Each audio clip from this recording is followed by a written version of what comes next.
You're now watching a clip from the Inspired by show. You can watch the full episode on our YouTube channel or listen on iTunes, Spotify, or wherever you get your podcasts. So make sure to head over there, leave us a 5-star rating if you enjoyed it, and follow the show. How was that journey for you, if you don't mind sharing, becoming a mum, still having these incredible businesses and dealing with those changes? Hard. I think when I had my son, I had a team, which was amazing, and I had a membership, which was amazing because it was generating recurring revenue. And I remember I took a lot of time off, and I would be available for the odd call, but I do feel like I wasn't present for the business at all. I do remember feeling guilty and that panic of I'm going to fall behind.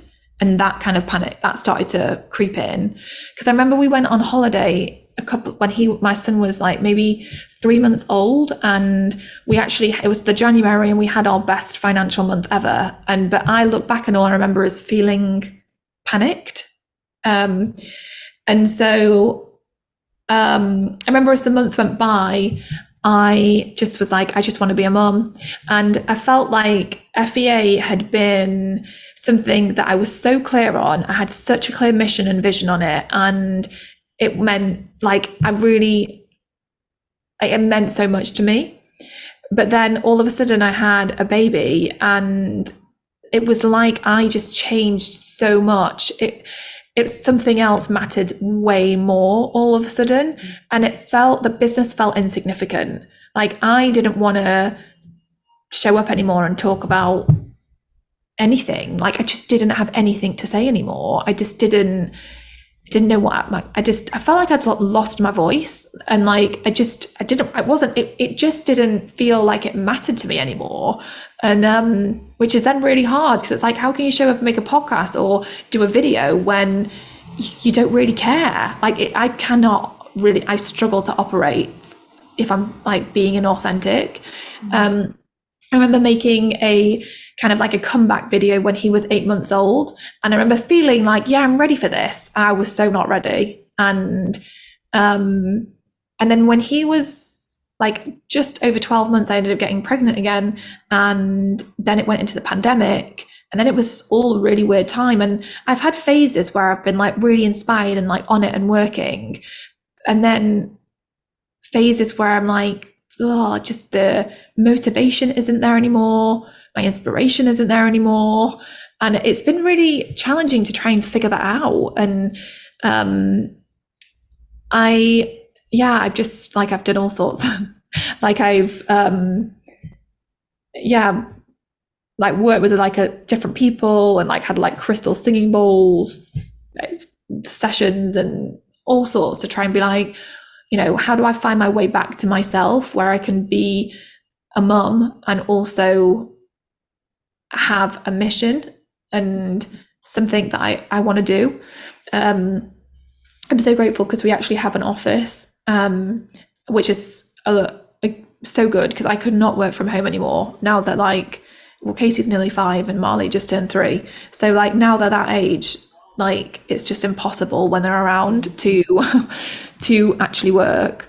So yeah, it's been a really interesting experience. And I now probably work 4 days a week. So I drop the kids off in the morning. Marley's just started preschool. And on Friday is my fun day, which is now with Marley, because Casey is actually in reception now. So it's I take Fridays off, I take the weekends off. I want to get home by 5:30 so I can have dinner with the kids and then do bath and bedtime. And then I want to hang out with my husband. So it's so different to before that, when I would be working all hours of the day. I'd be working on the weekends. I'd never stop thinking about my business. When we went on a holiday, I was constantly daydreaming about my business. I was constantly coming up with ideas. I was constantly connecting with where I wanted to go next, my vision. Now going on holiday, I'm running around after kids. There was no time to even think about business. The weekends, there was no time to think about business. So it's so different. I don't get that space to dream and to think, which has been, again, hard to navigate, because I think when you're building a business, you have to be that dreamer. You are that visionary. If you don't have blooming space to be the visionary, then it's just a challenge.